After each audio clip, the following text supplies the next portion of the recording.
उद्धव ठाकरे यांच्यासाठी अतिशय दिलासादायक बातमी। शिवसेनेत 1,00,000 सदस्य असलेली ही संघटना अखेर विलीन। उद्धव ठाकरे यांच्या प्रामाणिक आणि विश्वासार्हतेवर लक्ष देऊन असलेली आणि त्यांच्या कामावरून प्रभावित झालेली ही संघटना राज्यातील सर्वात मोठी संघटना अखेर शिवसेनेत विलीन झाली। हजारो कार्यकर्त्यांसहित 1,00,000 सदस्य असलेली संघटना विलीन झाली। नेमकं काय झालं, ही कोणती संघटना आहे, त्या संघटनेच्या विलीनीकरणानंतर कोणत्या जिल्ह्यात आणि भागात शिवसेनेची ताकद वाढणार आहे, ते आपण सविस्तर बघणार आहोत। चॅनलवर जर तुम्ही नवीन असाल तर चॅनल सबस्क्राइब करून बेल आयकॉन प्रेस करा, म्हणजे रोज नवनवीन राजकीय आणि इतर सर्व घडामोडी तुम्हाला बघायला मिळतील। आपण सुरुवात करूया की नेमकं काय झालेलं आहे। व्हिडिओ शेवटपर्यंत बघा आणि नक्की लाईक करा। तर गेल्या अनेक दिवसापासून मातोश्रीवर उद्धव ठाकरे यांच्या उपस्थितीत हजारो कार्यकर्ते प्रवेश करत असतात।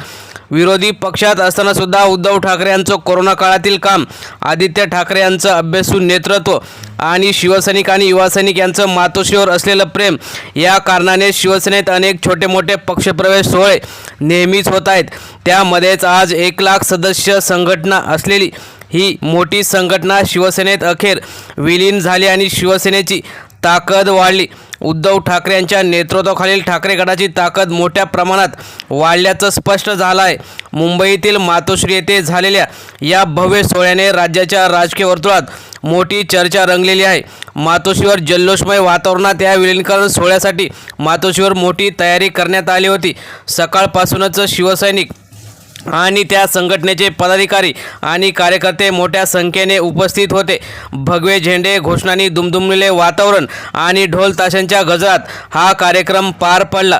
ही संघटना म्हणजे मावळा संघटना। या मावळा संघटनेचे मराठवाड्यात 1,00,000 सदस्य असलेली ही संघटना आहे।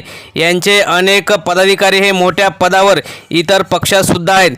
त्यामुळे ही संघटना शिवसेनेत विलीन झाल्यानंतर मराठवाड्यात उद्धव ठाकरेंची ताकद चांगलीच वाढलेली आहे।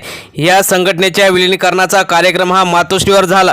मावळा संघटना ही मराठवाड्यात गेल्या अनेक वर्षापासून सामाजिक, शैक्षणिक आणि राजकीय पातळीवर सक्रिय आहे। विशेषतः युवक आणि शेतकरी वर्गात या संघटनेचा मोठा प्रभाव आहे। त्यामुळे या संघटनेच्या शिवसेनेत प्रवेशामुळे मराठवाड्यात ठाकरे गटाची ताकद लक्षणीय वाढणार असल्याचं राजकीय विश्लेषकांचं मत आहे। या संघटनेचे जाळे संभाजीनगर, लातूर, नांदेड, परभणी, धाराशिव, जालना या जिल्ह्यामध्ये पसरलेले आहे। गावगावात कार्यकर्त्यांची मजबूत फौज असलेल्या या संघटनेमुळे शिवसेनेला आगामी निवडणुकांमध्ये मोठा फायदा होण्याची शक्यता वर्तवण्यात येत आहे। उद्धव ठाकरे यांनी सुद्धा सांगितलं की मावळा संघटना आपल्या शिवसेनेत विलीन होणं ही महत्त्वाचा दिवस आहे। मावळा संघटनेच्या सर्व कार्यकर्त्यांचे शिवसेनेत मनापासून स्वागत आहे। आपण सर्वजण मिळून महाराष्ट्रासाठी काम करणार आहोत। त्यांनी पुढे सांगितले की ही फक्त संघटनेची एंट्री नाही, तर विचारांची एकजूट आहे। छत्रपती शिवाजी महाराजांच्या कार्याचं आपण तसंच कार्य ते पुढे घेऊन जाऊया, असंही त्यांनी सांगितलं। विशेषतः मराठवाड्यात भाजप आणि शिंदे गटासाठी ही एक मोठी धक्का मानला जातो, कारण मावळा संघटनेचा प्रभाव असलेल्या भागांमध्ये आता शिवसेनेची ताकद वाढणार आहे। राजकीय तज्ज्ञांच्या मते आगामी येणाऱ्या लोकसभा, विधानसभा निवडणुकांमध्ये या निर्णयाचा थेट परिणाम दिसून येईल। स्थानिक पातळीवर मजबूत असलेली संघटना आता राज्यस्तरीय पक्षात सामील झाल्यामुळे शिवसेनेला मोठी बळकटी मिळाली आहे।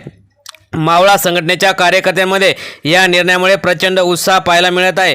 अनेक कार्यकर्त्यांनी सांगितलं, आम्ही आधीपासूनच शिवसेनेच्या विचारांशी जोडलेलो आहोत। आता अधिकृतपणे पक्षात प्रवेश केल्यामुळे उद्धव साहेब यांच्या नेतृत्वात आम्हाला काम करायची संधी मिळणार आहे।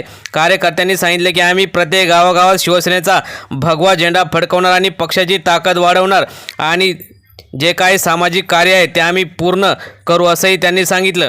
या विलीनीकरणामुळे शिवसेनेच्या संघटनात्मक ताकदीत मोठी वाढ झाली आहे। विशेषतः ग्रामीण भागात पक्षाची पकड मजबूत होणार आहे। मावळा संघटनेच्या कार्यकर्त्यांच्या माध्यमातून शिवसेना आता अधिक प्रभावीपणे जनतेपर्यंत पोहोचू शकते। तसेच युवक वर्गाचेही जे काही प्रश्न असतील ते सुद्धा सोडवू शकते। या घडामोडींमुळे विरोधी पक्षांमध्ये चिंता निर्माण झाली आहे। विशेषतः मराठवाड्यातील शिंदे गट असेल किंवा भाजपा या नेत्यांना सुद्धा हा मोठा धक्का मानला जातो। राजकीय विश्लेषकांच्या मते या विलीनीकरणाचा थेट परिणाम आगामी निवडणुकांवर होणार आहे। विशेषतः मराठवाड्यात शिवसेनेचा याला मोठा फायदा होऊ शकतो।